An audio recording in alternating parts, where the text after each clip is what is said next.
예, 안녕하십니까. 지난주에 이어서 계속 보시는 분들이 아니면 새로운 분들인가요? 예, 감사합니다. 또 새로 오신 분도 계시겠죠? 예, 그렇습니다. 그렇다고 또 제 소개를 또 하긴 그렇고요. 예. 제가 오늘은 그 두 번째나 확실히 또 처음하고 또 달리 좀 편한 마음으로, 친근한 마음으로 왔습니다. 오기 전에 인천에서 또 그 인천교구가 그 메리널 선교회에서 오랫동안 함께 하셨는데 그분들을 기리는 그 역사박물관 기념식이 있었는데 거기 신부님이 또 초대를 해주셔서 우리는 잠깐 거기 들려서 보고 또 KTX 타고 왔습니다. 그럼 동대구역에 이제 내려서 여기까지 오는데 놀라운 일이 두 개가 있었습니다. 첫 번째는 동대구역에서 이렇게 예수를 믿으라고 큰 소리를 외치시는 분들이 꽤 많더라고요. 예전에는 그렇게 못 본 것 같은데 예, 젊은 남자 여자들이 이렇게 짝을 이루었다는 개별적으로 돌아다니면서 이렇게 개인 마이크 같아요. 막 그걸로 막 예수님 믿으라고 아주 열정적으로 하는 거 보면서 깜짝 놀라고요. 두 번째는 대구 지하철에서 젊은 남성이 저한테 자리를 양보해서 깜짝 놀랐습니다. 네, 참 이렇게 되면 안 되는데 그렇죠? 서울에서도 한 두 번 양보를 받았고요. 부산 가서도 부산도 그때 한 젊은 남성이 일어나서 양보를 해주고 오늘 대구도 사실 그런 양보해주는 게 쉬운 일은 아닌 것 같은데 요즘 같은 시대에 그 젊은이들의 마음을 생각하면 참 따뜻한 마음도 느끼고 또 저의 하얀 머리를 보면 좀 슬퍼지기도 하고 제가 사실은 그렇게 안 보이려고 이 매는 가방 있죠? 일부러 매는 가방 보고 딴 데 쳐다보고 이런 데도 양보를 하더라고요. 네, 감사해야 될지 슬퍼야 될지 그렇습니다. 예. 저희가 지난 시간에는 그 이제 사순의 의미, 그다음에 하나님이 왜 인간이 되시는가 얘기를 좀 했습니다. 다시 말씀드릴 수는 없지만 정말 하나님께서 왜 인간이 되셨을까를 우리가 묵상해 볼 필요가 있는데 제가 꼭 얘기하고 싶으셨던 건 하나님께서는 우리 인간의 삶을 살면서 인간의 길을 통해서 어떻게 하나님께 다시 갈 수 있는가 그거를 알려주시기 위해서 직접 인간으로 사셨다는 얘기를 나누고 싶었습니다. 우리가 가끔 오해하는 게 예수님은 원래 하느님이시니까 다 그냥 아무 문제 없이 이렇게 사시다가 가셨고 우리는 죄인이라 너무 그게 안 되고 힘들다라고 많이 생각을 합니다. 근데 지난번 말씀드렸지만 그렇게 예수님이 아무 문제 없이 사실 거면 인간으로 굳이 오실 필요가 없어질 것 같습니다. 우리 교회에서도 얘기하는 건 온전히 한 인간이 되셨다는 건 하나님으로서의 모습을 갖고 오신 게 아니라 인간을 선택하신 거죠. 그래서 그건 우리 교회가 뭐라고 하냐면 하나님이 자신을 비우셨다라고 얘기합니다. 자신을 비우셨다라고. 절대적인 하나님이 상대적인 어떤 인간이 됐다는 것 자체가 뭘까요? 어떤 한계를 갖게 되시는 것을 말씀드리죠. 왜 그렇게 하셨냐면 우리의 삶이 정말 쉽지 않지만 우리가 살아가는 삶 안에서 하나님께 나아갈 수 있다는 걸 직접 알려주시기 위해서라고 말씀드렸고요. 실제로 우리가 겪는 많은 어려움과 어리석음이 어디서 비롯될까? 저희들은 행복을 하나님께서 찾는 게 아니라 어디서 찾냐면 내 욕망이 충족될 때 행복해진다라고 많이들 오해를 하고 또 내가 항상 옳기 때문에 내 뜻에 맞게 살아갈 때 행복해진다라고 착각을 한다는 거죠. 그러나 하나님이 우리를 사람으로 만드셨고 우리에게 어떤 인생을 허락하셨다는 것은 우리의 정말로 삶의 의미와 우리의 행복은 어디서 있는 건가? 하나님과의 관계 안에서 하나님께서 살아가면서 저희는 체험하게 된다는 것을 알려주시고자 예수님은 오셨다. 그래서 저희들이 사실 예수님을 통해서 무엇을 배워야 될까? 하나님의 뜻에 맞게 사는 삶이 도대체 어떤 건가? 그것을 배워야 된다고 말씀을 드렸고요. 늘 우리는 사실 자기 뜻대로 자기의 욕망대로 살아가기 쉽기 때문에 아까 오늘 저기 알레루야에서 나왔지만 회개하라는 말은 그런 삶에서 벗어나서 어디로 돌아오는 건가? 하나님 중심의 삶, 하나님 뜻을 따르는 삶으로 돌아오라는 게 바로 회개하라는 초대이다. 그래서 그 얘기를 지난번에 돌아온 탕자 이야기를 갖고 나눴습니다. 오늘은 그렇게 정말 애쓰셨죠. 예수님은 3년이나 짧은 시간 동안 저희들에게 정말 하나님 사랑이 어떤 건지를 알려주시려고 했고 그거를 치유라든지 여러 가지 삶으로도 보여주시려고 했고 가르치시려고 했고 그렇게 애쓰셨음에도 불구하고 예수님의 삶은 결국 어떻게 끝났을까요? 그렇죠. 십자가죠. 그러니까 이게 보는 관점에 따라선 십자가라는 건 어떤 건가? 실패한 거예요. 보는 관점에 따라서. 어떤 관점일까? 메시아를 승리자라고 바라보고 메시아는 이 세상을 다스리는 왕이라고 바라본다면 예수님은 어떻게 된 거예요?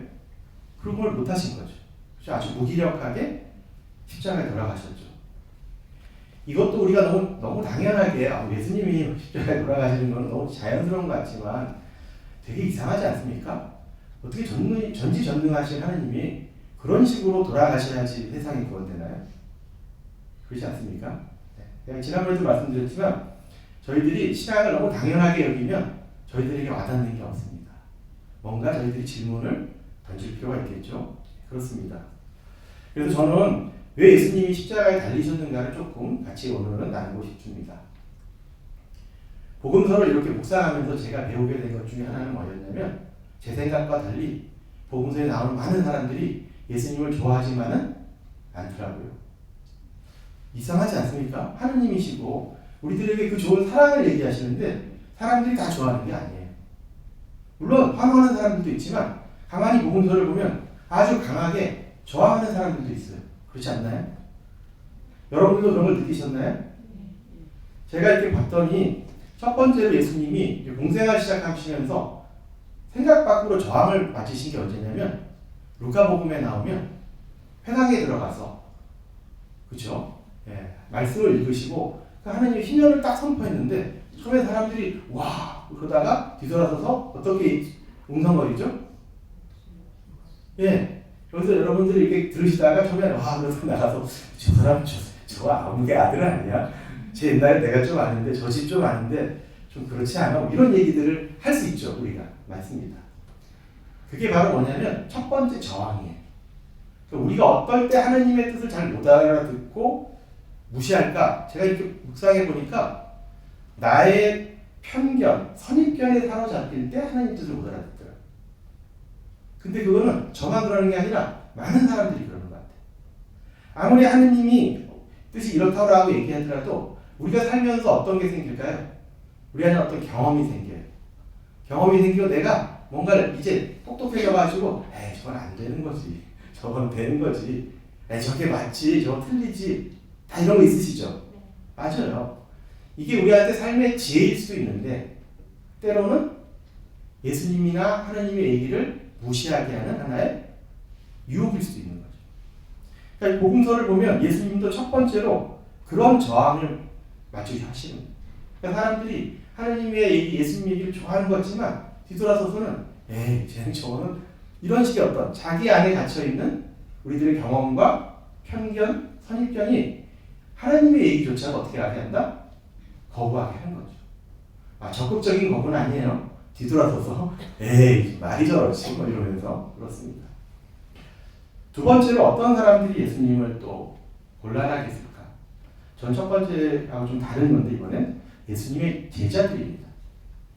복음서를 읽어보면 제자들이 정말로 예수님을 사랑하고 쫓아다녔음에도 불구하고 어떤 모습을 보이냐면 정말 예수님을 이해 못하는 것 같아요. 제가 참 놀랐던 장면 중에 하나가 뭐였냐면 여러분 다 아는 아주 유명한 복음인데 예수님이 제자들에게 이렇게 물어봐요. 사람들이 나를 누구라고 합니까? 그랬더니 뭐 어쩌고 저쩌고 대답을 하죠. 너희들은 나를 누구라고 하냐 이렇게 했을 때 우리 역시 베드로 성인께서 당신은 그리스도이십니다. 이렇게 얘기하는 거 다 아시죠? 너무 멋있잖아요 여기까지는. 좀 있다가 그래서 예수님이 그 그리스도가 받아야 될 수단을 얘기하니까 갑자기 베드로 성인이 막 말리고 난리를 치잖아요. 얼마나 강하게 말렸으면 예수님이 뭐라고 해요? 그러니까요. 왜 그래요 도대체? 이것도 저희들에게 얘기하는 바가 있죠. 그러니까 우리가 제자들이 왜 예수님을 이해 못했을까 보면 제자들이 바라는 게 따로 있는 거예요. 왜냐하면 제자들은 그런 그리스도를 바란 적이 없어요. 수난받는 그리스도를. 어떤 그리스도를 받았다고요? 승리하는. 승승장구해가지고 높은 자리에 올라가는. 그래가지고 모든 것을 다 컨트롤할 수 있는 권력을 잡는 왕으로서의 그리스도를 받았으니까 거부를 하는 거 아니에요? 그래서 제가 이해하게 된 건 뭐냐면 우리가 예수님께 저항한 또 다른 요소는 나의 욕망이라는 거죠. 나의 욕망. 내 욕망을 갖고 자꾸 뭘 하게 될까? 그걸 이루려고 할 때 하느님의 뜻을 따르는 게 아니라 누구를 따르는가? 나를 따라요. 물론 욕망 없는 사람 없습니다. 그렇죠? 맞아요. 제자들도 그렇고 저희도 그렇고 욕망 없이 순수한 마음으로 사는 사람은 없습니다. 그럼에도 불구하고 제자들의 모습을 보면서 배우게 되는 건 저희가 그 욕망을 자꾸 정화해야 돼요. 그 욕망을 내려놓고 정화해야지. 자꾸 그거를 고집하게 되면 어떻게 될까? 제자들처럼 되죠. 예수님을 이해할 수가 없게 됩니다. 이게 제가 본 두 번째 예수님께 대한 저항이었습니다. 복음서의 세 번째로 나오는 아주 강한 저항이 또 하나 있습니다. 마지막으로. 그게 뭐였을까요? 바로 사제들과 바리사이들의 저항입니다. 맞죠? 예수님이 마지막에 십자가에 달리시게 된 결정적인 건 뭘까요? 성전 정화 사건이에요. 기억나시죠? 그리고 다 아는 그 성전 정화 사건과 또 평소에 맨날 칼을 갈고 있었던 사람들이 있어요. 누구냐면 바리사이들. 훌륭한 분들인데 아니세요? 성전을 저기에서 공사하는 사제들 얼마나 훌륭해요. 바리사이들 나쁜 짓도 안 하고, 그렇죠? 사람들 가르치고 얼마나 훌륭합니까? 근데 이렇게 훌륭한 분들이 왜 예수님을 싫어한 거예요? 이것도 저희들이 묵상해야 되지 않겠습니까? 예, 저는 그렇게 느꼈습니다. 첫 번째로 이 바리사이들은 어떤 분들이었냐면 정말 열심히 율법을 지켜 살아가는데 이 사람들은 지난번 돌아온 탕자의 아들에서 나오는 첫 번째 아들들, 즉 하느님이 어떤 분인지 모르는 상태로 율법만 열심히 지켰어요. 하느님이 얼마나 자비로우신지, 그 어떤 사람도 하느님 사랑에서 배제하지 않고 싶어 하신지를 몰랐어요. 그거보다는 뭐예요? 하느님은 잘 지키는 사람은 뭐 잘해주고 못 지키는 사람은 벌 주는 그런 하느님, 이렇게 여기는 거죠. 그런데 현실에서 참 안타까운 건 뭐냐면 예수님 시대에도 그렇고 지금도 그럴 수 있는데 어떤 사람들이 율법을 지키기가 어려울까? 이 율법이 굉장히 복잡해요. 저희들보다 훨씬 복잡하죠. 제가 이 맨날 드는 예인데 썰렁할 수도 있지만 몇 가지 얼마나 율법을 잘 지키는지 저도 들었는데 이렇답니다. 유다인들은 안식일 때 불을 안 쓴대요. 불. 그래서 요리를 하려고 해도 해 지기 전에 금요일 안식이 시작하기 전에 불과 요리를 해놔야 된대요. 그 안식일이 되면 이제 토요일 날 오전으로 이렇게 넘어가잖아요. 성지순례 갔던 분이 그런데 예루살렘에 갔더니 담배를 물고 서 있는 사람들이 있더래요. 담배를 왜 물고 서 있을까요? 안식일에는 불을 쓰면 안 되는 거예요. 근데 담배는 피고 싶어. 그럼 물고 서 있으면 누가 와요? 눈치 빠른 관광객이 온대요. 눈치 빠른 관광객이 불을 붙여주면 엄청 좋아하면서 하나님의 축복이 있을 거라고. 율법을 지키는 거죠. 그 다음에 안식일에는 갈 수 있는 거리가 정해져 있대. 뭐 예를 들어서 1000m 이런 식으로. 그러면 1000m짜리 끈을 만든대요. 그리고 몸에 묶어요. 그리고 그 끈이 더 이상 안 쫓아오면 더 이상 가면은 안 되는 거죠. 아, 역시 성실하죠. 그런데 누가 못 지키냐면 이런 거를 가난한 사람들이 못 지켜요. 왜? 먹고 살아야 되니까. 그렇죠? 먹고 사는 과정에서 이런 걸 지킬 수 있겠어요? 안 되죠. 그렇습니다. 그런데 바리사이들은 그런 가난한 사람들을 어떻게 평가해요? 죄인이라고 낙인 찍는 거죠. 하느님이 버렸다, 저주받았다. 자기들만 오르니까. 예수님은 이런 것 때문에 바리사이들에게 화를 내세요. 야단치시고. 하느님의 뜻은 전혀 거기에 있지 않은데 자기들 스스로가 자기들이 옳다고 다른 사람을 배제하는 거죠. 그래서 예수님한테 맨날 바리사이들을 혼나는데 바리사이들 입장에서 어때요? 자존심도 상하고 자기들이 옳다는 걸 예수님이 어떻게 돼요? 부정하는 것 같고. 그렇죠? 이런 게 되게 저희들에게 큰 분노를 일으킵니다. 여러분들은 어떨 때 분노를 일으킨지 한번 상상해 보세요. 제가 저를 보면은 어떨 때 제일 화가 나냐면 내 말을 안 들을 때, 내 권위가 손상될 때, 그렇지 않습니까? 저희가 애들한테도 뭐 사랑하기 때문에 물론 하긴 하지만 애들이 아버지한테 뭐 이렇게 뭐라고 하면 저게 감이요. 또 같이 하는 아내한테도 제가 제 뜻이 막 관철이 안 되면 화가 나더라고요. 사람이 참 그런 치졸한 것 같아요. 그런데 바리새인들도 율법을 지키고 자기들 그렇게 옳다고 철석까지 믿고 살았는데 예수님이 와서 맨날 도전하고 뭐 회칠한 무덤 뭐 이러니까 얼마나 자존심도 상하고 분노에 가득 찼겠습니까? 이게 결국 어디로 갈까? 예수님을 제거하는 쪽으로 선택하지 않겠습니까? 그 다음 성전은 보면 어떨까요? 성전 가장 성스러운 장소인데 이것도 참 안타깝죠. 예수님이 들어서 화를 내신 이유 중에 하나가 보면 성경에 환전상들이 있는 거예요. 도대체 환전상이 왜 있어요? 거기? 그렇죠? 이게 이런 게 문제죠. 왜 환전상이 있을까? 학자들이 이렇게 연구를 해봤더니 성전에 원래는 옛날에는 모든 사람들이 자기가 갖고 온 재물을 바칠 수가 있었대요. 근데 그거를 막은 거죠. 누가 중간에 끼어들어가요? 환전상이 끼는 거죠. 그럼 환전상은 이익을 남겨야 돼, 안 남겨야 돼? 당연히 남기겠죠. 그러면 가난한 사람들은 역시 그 과정에서 어떻게 돼요? 안 되는 거죠. 그런 재물 봉헌이. 그리고 그 환전상을 누가 그렇게 활동할 수 있도록 봐줬겠어요? 사제들이죠. 똑같아요. 예수님의 분노는 결국 어디서 오는 건가? 그런 사람들을 배제시키는 거죠. 하느님의 이름으로. 하느님의 이름으로 어떻게 보면 하느님이 사랑하는 사람들을 배제시키는 것을 예수님은 받아들일 수가 없는 거 아니겠습니까? 그래서 성전 정화를 했더니 사제들 입장에서 어때? 분노죠 역시. 저게 뭔데? 저 촌놈이. 그러니까 이게 성전 이 복음 보면은 예수님의 출신 성분에 대한 예루살렘 사람들이 무시가 있어요. 어디에서 태어났다고? 뭐 나자렛 출신? 야 성경 다 뒤져봐라. 거기 인물이 있냐? 나온다는 얘기 있냐? 그러니까 진짜 우리가 아까 편견 얘기했잖아요. 그게 다 있어요. 예수님이 와가지고 그런 얘기를 했을 때 사람들이 느꼈을 때 그 분노, 진짜 같지 않은, 그렇지만 같지 않은 시골 출신이 와가지고 성전을 엎어버리고, 그렇죠? 그렇더라고요. 그러니까 이런 사람들의 어떤 분노가 결국 어떻게 될까? 예수님에게 굉장히 큰 저항이죠. 달리 얘기하면 예수님은 모든 사람들의 지지를 받았는데도 십자가에 돌아가신 게 아니고요. 많은 사람들이 예수님을 싫어했고, 저항했고, 무시했고, 결국은 죽음에까지 몰고 간 거죠. 그런데 예수님은 여기서 선택을 하셨어요. 뭘 선택했을까? 자기가 무엇을 정말 끝까지 지켜야 되고 무엇은 버려야 합니다. 예를 들면 예수님을 따르는 수많은 민중들이 있었기 때문에 예수님이 민중들을 선동해서 어떻게 됐을 것 같아요? 뭔가 일이 달라질 수 있었겠죠. 그리고 제자들은 그게 너무 자연스럽다고 봤던 것 같아요. 그런데 예수님은 뭘 선택하지 않았을까? 민중들의 선동을 하지 않으셨죠.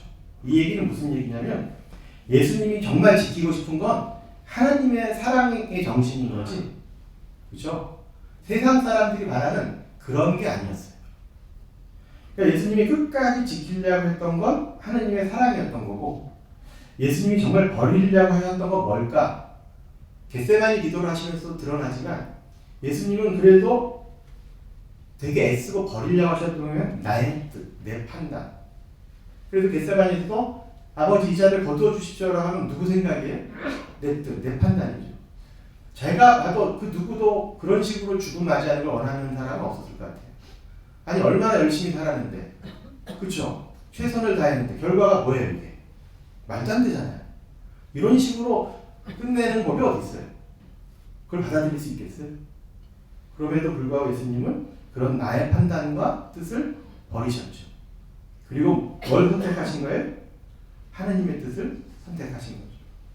그 다음에 뭐를 또 버리셨냐면 사람들의 기대를 버리셨어요. 이스라엘의 정치적 왕이 될 거라는 그 기대. 저는 이것도 되게 어려운 일 같더라고요.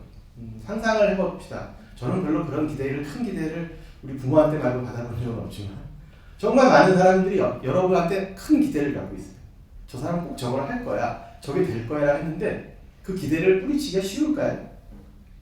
저는 되게 어려웠을 것 같아요.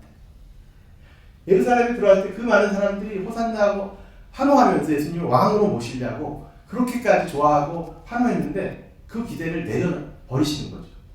왜냐하면 그건 하나님의 뜻이 아니니까. 그렇기 때문에 예수님의 십자가는 단순히 원래 그냥 짜여진 각본대로 간 게 아니라 하나님의 뜻을 선택하는 과정에서 갈 수밖에 없었던 길인 거죠. 그리고 예수님의 그 십자가는 결국은 뭘 선택한 건가? 하느님의 사랑을 선택한 길이라는 것을 말씀을 드리고 싶습니다. 그래서 이제 십자가 이렇게 달리셨을 때 예수님이 십자가에서 이야기를 하신 게 있습니다. 아셔요? 그거를 가상실험. 역시 잘하시네요. 요즘 다른 데 가서 젊은 사람한테 가상 그러면 사이버 스페이스를 생각합니다. 가상세계. 한자를 다 그건 십자가 가짜에다가 윗상자. 그 가상 실험 중에서 제가 세 가지만 얘기를 한번 해보고 싶습니다. 그 가상 실험은 7가지 말씀인데 그거 다 얘기할 필요는 없을 것 같고요. 그 중에 이제 뭐가 있냐면 어찌하여 저를 버리셨습니까? 기억나시죠? 워낙 유명하죠. 또 하나가 아버지 저들을 용서해 주십시오. 기억나시죠? 또 마지막이 아버지 제 영을 아버지 손에 맡깁니다.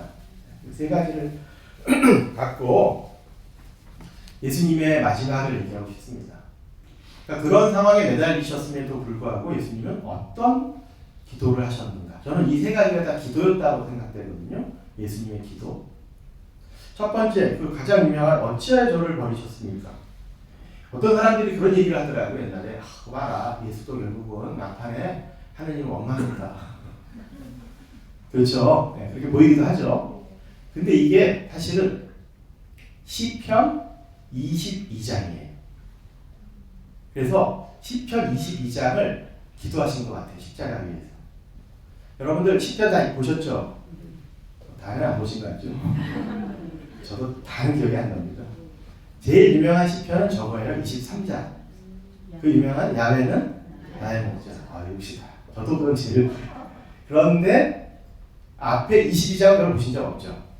22장 이렇게 시작해요. 어찌하여 나의 하느님 나의 하느님 어찌하여 저를 버리셨습니까? 이렇게 시작합니다. 딱. 집에 가서 한번 시간 되실 때 사순 시간 한번 읽어보셔요. 굉장히 길어요. 그런데 내용은 뭐냐면 지금 내가 처한 현실은 너무 참혹해. 희망이라는 건 하나도 보이지 않아.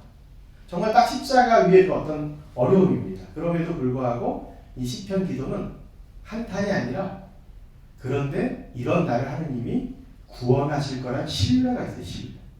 아주 깊은. 저는 이 대목을 통해서 어떤 걸 느낄 수 있었냐면 예수님의 십자가에서 첫 번째 기도는 하느님에 대한 깊은 신뢰였던 것 같아요. 지금 이게 지금 이 상황이 십자가 이 사건이 내 뜻과 다르고 정말 참혹해 보이지만 하느님은 어떤 분인가? 우리 인간을 이 세상을 그 예수님을 구원하실 분이라는 것을 기도하시는 게 아니었나. 그러니까 하느님에 대한 정말 깊은 신뢰가 그 마지막 순간까지도 있으셨다라고 느꼈고요. 두 번째, 아버지 저들을 용서해 주십시오는 예수님이 일생을 통해서 애쓰셨던 뭘까? 사랑을 얘기하시는 거예요. 사랑. 그렇죠? 왜 사람들이 사람들을 용서 못할까요? 하느님의 사랑을 충분히 자기가 느끼지 못해서요. 우리가 정말로 하느님 사랑을 충분히 느낀다면 그 사랑 때문에 다른 사람에 대해서 모질게 대할 수가 없어요. 그렇지 않습니까? 그래서 그 성경에 난 무자비한 종의 얘기가 그거잖아요. 정말 내가 하느님으로부터 거저 탕감받았다는 걸 깊게 느낀다면 다른 사람한테 그렇게 대할 수가 없거든요. 그래서 이 사랑, 용서라는 건 뭐냐면 결국은 하느님 사랑을 충분히 느낄 때 할 수 있는 게 용서죠. 예수님은 우리의 삶이 사실 하느님 사랑으로 가득 차 있는데 우리가 얼마나 그걸 모르고 살아가는지 너무 속상해 하셨던 것 같아요. 그래서 그걸 알려주고 싶으셨고 또 그렇게 사랑을 체험할 때만이 사랑을 살 수 있다는 얘기를 해주고 싶으셨던 것 같아요. 그래서 끝까지 예수님은 무엇을 기도하셨을까? 우리가 하나님 사랑을 느끼고 사랑할 수 있기를 바라면서 기도하셨다. 저는 그렇게 느꼈습니다. 세 번째, 아버지 제 영을 아버지 손에 맡깁니다. 이거는 뭘까요? 결국은 최종적으로 이 모든 것은 아버지께 맡겨드려야 되는 거죠. 맞습니다. 제가 배우게 된 거는 뭘까? 결국 그리스도를 한다는 것은 살면서 끊임없이 내가 다 이해가 안 갈지라도 하나님을 신뢰하는 거고요.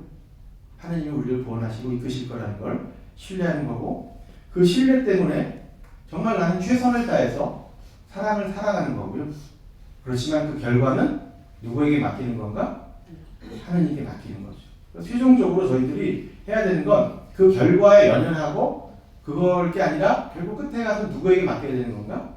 아버지 하나님께 맡기는 것이 저희들이 가야 될 길이 아닌가라고 생각이 듭니다. 예수님 십자가 사건은 단지 고통으로 가득 찬 사건이 아니라 하나님을 끝까지 신뢰했고 모든 사람들을 끝까지 사랑했고 이 모든 것을 하나님께 맡겼던 그런 사건이라고 저는 느꼈고, 그래서 어떤 신학자가 책에서 그런 글을 썼어요. 십자가는 사랑의 꽃이라고. 그러고 보니까 꽃이네요. 십자가는 그렇게 막 너무 처참하고 슬퍼 보이기도 하지만 저 십자가 안에는 예수님이 온전하게 걸으셨던 그 사랑의 길이 녹아있는 사랑의 꽃이라고 느낄 수 있었습니다. 그런데 또 저게 끝이라면 저희 그리스도교는 존재하지가 않습니다. 맞죠? 저게 끝이 아니죠? 뭐가 있어요? 맞습니다. 부활이 있습니다. 부활 얘기를 좀 더 해야 될 것 같습니다. 그 제자들은 사실 아까 얘기했지만 예수님을 이해 못한 상태에서 따랐고 예수님이 갑자기 그렇게 막 환호를 받고 뭐가 될 것 같다가 예수님이 저렇게 돌아가시면 어땠을 것 같으세요? 여러분이 막 쫓아다니셨던 제자라고 하고 생각을 해보세요. 우리는 드디어 다 됐어. 여기까지 왔어. 야, 우리 선생님 봐. 사람들이 너무 환호해. 드디어 우리 끝났네 라고 생각했는데 갑자기 180도 바뀌어가지고 선생님이 저렇게 죽었어. 여러분 어떻게 느끼셨어요? 현실을 못 받아들이지 않으시겠어요? 겁도 나고, 그렇죠? 다 숨었죠. 그러니까 다 숨었습니다. 대학들은 다 숨고 겁도 나고 말도 안 되는 거죠. 이거는 요즘 말은 멘붕이죠. 멘붕. 이건 받아들일 수 없는 현실입니다. 너무나 이렇게 어려운 상황인데도 불구하고 예수님이 돌아가시고 나서 안식일이 끝나니까 몇 사람이 예수님 무덤으로 갑니다. 이것도 놀라운 일인 것 같아요. 옛날 사람들은 이렇게 범죄자로 죽으면 무덤이라는 게 원래 있을 수 없어요. 조선시대에도 순교자들은 되게 어떻게 돌아가셔요? 시체를 함부로 버려요. 그러니까 이게 목이 잘리거나 메이거나 어떤 형태로 돌아가서 시체를 함부로 버려요. 왜냐하면 그래서 모독을 주는 거예요. 시체까지. 그래야지만 뭐예요? 사람들이 겁을 먹으니까. 맞죠? 그래서 그 순교자들 시신수습하는 것, 신자들이 굉장히 중요한 몫이었대요. 저는 서울교구니까 대구교구는 제가 잘 모르고 지나고 왔다 가서 조금 공부를 했습니다. 관덕정에 대해서. 근데 서울에 제가 서강대학교에서 공부를 했는데 서강대학교 보면 생뚱맞게 이쪽 언덕에 세 사람의 그 조각이 있어요. 부조가. 그게 누구냐면 앵베르, 모방, 샤스트리. 그 유명한 세 분의 프랑스 선교사들이 여기 왜 있지? 라고 제가 좀 궁금했는데 알게 됐어요. 그 세 분이 순교하셨을 거 아니에요? 똑같아요. 시체를 못 가져가게 다 지키고 있었어요. 그런데 이 신신종 우리 신자들이 한 일주일 정도 끝까지 여기서 버티면서 그 관청의 그 군인들의 눈이 약해지는 감시가 소홀해지는 틈을 타서 세 분의 시신을 밤에 몰래 수습한 거예요. 그리고 밤에 몰래 거기까지 와가지고 거기다 가무덤을 한 거예요. 아무도 모르게. 그래서 서강대학교에 그 세 분의 시신이 묻혀 있었더라고요. 잠시. 그리고 나중에 우리가 제정신을 차리고 나서 교회가 이제 입지가 생기고 나서 삼성산으로 모셨다가 다시 이제 명동성당으로. 중간에 서강대학교 그 자리가 잠깐 묻혀 있었더라고요. 제가 왜 이 얘기를 하냐면 시신이라는 게 그래서 되게 이렇게 잘 챙기기 어려운 거라 누가 갔냐면 아리마테 요셉이 이렇게 해줬기 때문에 그 장소가 있었는데 제자들이 가는데 그 중에 어떤 제자가 갔을까요? 예수님을 가장 사랑하는 제자. 그렇지 않겠어요? 우리가 상상해보면 어떤 사람이 끝까지 그 예수님의 무덤까지 찾아갔을까 상상해보면 선생님이 그렇게 비참하게 돌아가셨음에도 불구하고 너무 그 사랑이 큰 제자들을 갔었던 것 같아요. 제가 왜 이 얘기를 드릴까? 살아계셨을 때 예수님과 달리 부활한 예수님은 모든 사람들이 만나지 않습니다. 그렇죠? 복음서를 보면 살아계실 때 예수님은 모든 사람들이 다 만나는데 부활한 예수님은 만나는 사람들이 따로 있어요. 누가 만났을까 보면은 예수님을 사랑하는 사람들. 그렇죠? 그러니까 예수님의 제자들도 오죠. 쫓아서. 예수님을 사랑했으니까. 그런데 이 우리가 이제 부활 복음을 보시면 다 알고 근데 부활 첫 복음이 항상 뭘로 시작하는지 아세요? 부활 첫 복음 빈무덤 이야기로 시작합니다. 저는 머리가 크면서 이것도 좀 이상했어요. 아니 부활을 시작하려면 뭔가 예수님이 무덤을 팍 열고 나오고 사람들이 막 환호하고 이렇게 시작해야 되는 거 아니야? 라고 생각했는데 너무 썰렁하게 시작하는 거예요. 갔더니 예수님도 없고 무덤은 비어있었대요. 근데 이게 부활의 얘기 시작이에요. 무슨 얘기를 할까요? 예수님은 죽음 가운데 계신 게 아니라는 얘기죠. 그렇죠? 무덤은 누가 있는 자리예요? 죽은 사람들이 있는 자리. 그래서 천사들이 그 얘기예요. 예수님을 죽은 이들 사이에서 찾지 말라고. 이 얘기는 우리에게 무엇을 얘기해 줄까? 십자가의 죽음이 끝이 아니라 결국은 사랑이 죽음을 이겼다는 거죠. 그렇죠? 네, 맞습니다. 부활신앙은 결국 무엇을 믿는 사람들이냐면 사랑이 죽음을 이겼다는 걸 믿는 사람들이 바로 부활신앙이죠. 시간이 벌써 많이 갔지만 조금만 더 얘기를 하면 이렇게 좌절하고 실패감에 가득 찬 제자들에게 예수님이 나타나십니다.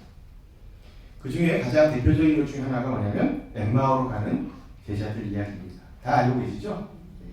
이 이야기도 사실 나누려면 제가 한 20분은 더 강의를 해야 되겠지만 간단히 얘기하면 이 제자들도 마찬가지로 엠마오로 가는 제자들은 굉장히 큰 실패감을 가졌던 사람들이에요.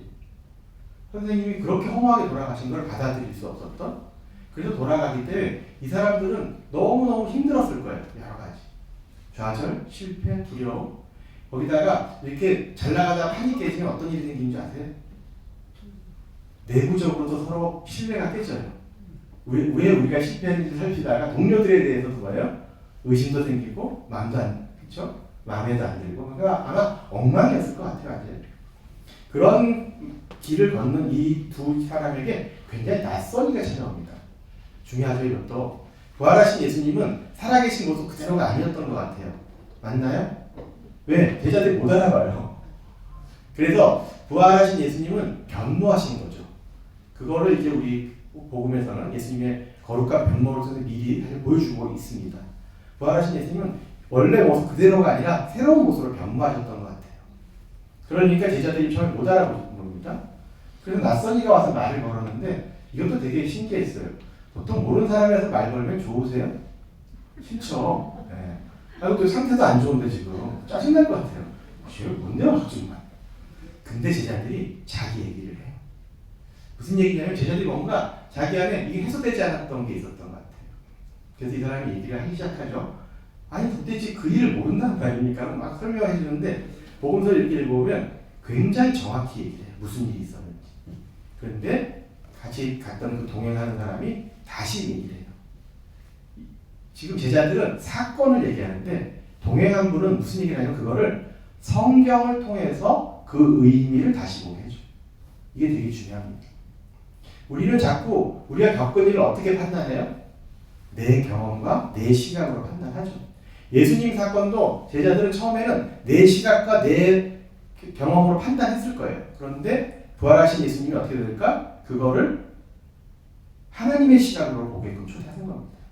그래서 이 사람들이 자기들이 실패라고 생각했던 그 사건들을 하나님의 시각으로 다시 보면서 어떻게 돼요? 마음이 뜨거워지기 시작하죠. 맞습니까? 그런 거더라고요. 저희들도 저희들의 삶에서 저희들이 겪었던 거를 저희들이 평가할 때와 달리 하나님의 시각으로 다시 본다면 우리 마음이 달라지는 것을 느낄 수 있습니다. 그렇게 해서 이 사람들이 가다 보니까 이제 어떻게 마음이 뜨거워지니까 그 낯선 일을 붙잡습니다. 이것도 저는 되게 중요한 것 같아요. 저희가 신앙의 여정을 걸다가 저희 마음이 뜨거워졌을 때 그때 누군가가 저희를 초대할 수 있습니다. 좀 더 잘 살아보라고. 근데 가끔 그래요. 내가 여기서 좀 더 잘 살려고 하다가 망하는 거 아니야? 저희한테 두려움도 있죠. 그런데 그럴 때 선택해야 됩니다. 누구를? 예수님. 그래서 이 사람들은 그 사람이 멀리 헤어질 수도 있었는데 더 붙잡죠. 붙잡고 와가지고 같이 뭘 하죠? 식사를 합니다. 근데 그 식사하면은 여러분 다 알겠지만 성찬네. 성찬날 다시 벌어지는 장면이. 예수님이 빵을 나누시면서 감사 기도를 드리죠. 그렇습니다. 저는 그렇게 느꼈습니다. 빵을 나눈다는 게 뭘까? 그게 내 몸이라고 하는데 여러분들은 몸이 하면 어떤 게 떠오르시나요? 예수님이 자기 몸을 주셨다. 저는 그게 한 사람의 인생이라고 느꼈습니다. 인생. 저희 할머니들 돌아가셨을 때 염할 때 보면 그 할머니들 몸에는 뭐가 있었을까? 평생을 자식을 위해 살아갔던 그 엄마로서의 인생이 녹아있다고 느꼈습니다. 그렇지 않을까요? 그 사람이 그 늙어간 그 몸 안에는 평생 그 사람의 인생이 있는 거죠.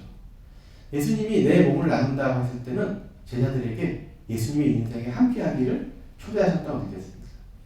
그리고 그 인생은 나 혼자 잘 먹고 잘 사는 인생이 아니라 세상의 양식이 되는 인생이죠. 그래서 빵은 어떻게 될까요? 다른 사람의 양식으로 사라집니다. 마치 빛이 세상을 비추고 사라지듯이 소금이 다른 것들 짜게 하고 자기가 사라지듯이. 그래서 그렇게 부활한 예수님은 우리를 어디로 이끄시는 건가? 자신의 인생과 함께하도록 이끄시는 게 바로 부활하신 예수님이시죠.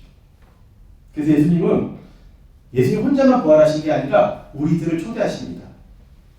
저는 그렇게 느꼈습니다. 제자들도 어떻게 보면 예수님과 함께 죽었다고. 왜냐하면 제자들이 가졌던 기대, 제자들이 가졌던 욕망도 어떻게 됐을까? 예수님이 죽음과 더불어 사라져버렸죠. 그렇죠? 네, 그러고 나서 완전히 실패하고 죽었던 그 제자들이 하느님의 시각 안에서 다시 예수님을 이해하기 시작합니다. 그리고 그렇게 이해하기 시작하면서 예수님의 인생에 함께 참여하게 됩니다. 그래서 예수님은 제자들을 어디로 보내실까? 갈릴레아로 보내십니다. 왜냐하면 그곳이 예수님의 제자들이 복음을 전파했던 곳이기 때문에. 이걸 우리는 뭐라고 하냐면 파견이라고 합니다. 파견. 그래서 부활한 예수님은 저희들을 어디로 보내시는 건가? 이 세상으로 보내십니다. 왜 보내시는 건가? 복음의 증인이 되라. 그리고 그렇게 우리가 세상 속에서 복음의 증인이 돼갈 때 저희들은 어떻게 될까? 저희들도 예수님처럼 변모하는 그리스도인이 될 거라고 믿습니다. 예수님처럼 함께 사랑의 길을 걸은 사람만이 결국은 누구를 만날 수 있을까? 예수님을 만날 수 있다고 믿습니다. 마지막으로 그래서 제가 여러분들을 위해서 시를 하나 갖고 왔습니다. 이 시는 정호승이라는 시인의 시입니다. 정호승 시인은 카톨릭 신자로서도 많은 알려주셨고 이런 신앙시가 꽤 있습니다. 제가 봄길이라는 시를 읽어드리겠습니다. 제가 되게 강의 때 많이 쓰는 시고요. 지금 딱 봄이잖아요. 그렇죠? 한번 읽어볼까요? 네. 봄길 정호승. 길이 끝나는 곳에서 길이 있다. 길이 끝나는 곳에서도 길이 되는 사람이 있다. 스스로 봄길이 되어 끝없이 걸어가는 사람이 있다. 강물은 흐르다가 멈추고 새들은 날아가 돌아오지 않고 하늘과 땅 사이의 모든 꽃잎은 흩어져도 보라, 사랑이 끝나는 곳에서도 사랑으로 남아있는 사람이 있다. 스스로 사랑이 되어 한없이 봄길을 걸어가는 사람이 있다. 어떠셨어요? 여기는 누구 얘기라고 안 나왔죠? 누가 떠오르지 않으셨어요? 그렇죠. 저는 예수님의 삶은 가다 보면 길이 끝났다 느끼는 어떤 막다른 골목에 몰리는 그런 삶이었을지도 모른다고 생각이 됩니다. 그리고 그 자리는 십자가였을 것 같습니다. 그리고 십자가를 어떻게 보면 사랑이 끝났다, 실패했다라고 느낀 자리였는지도 모르겠습니다.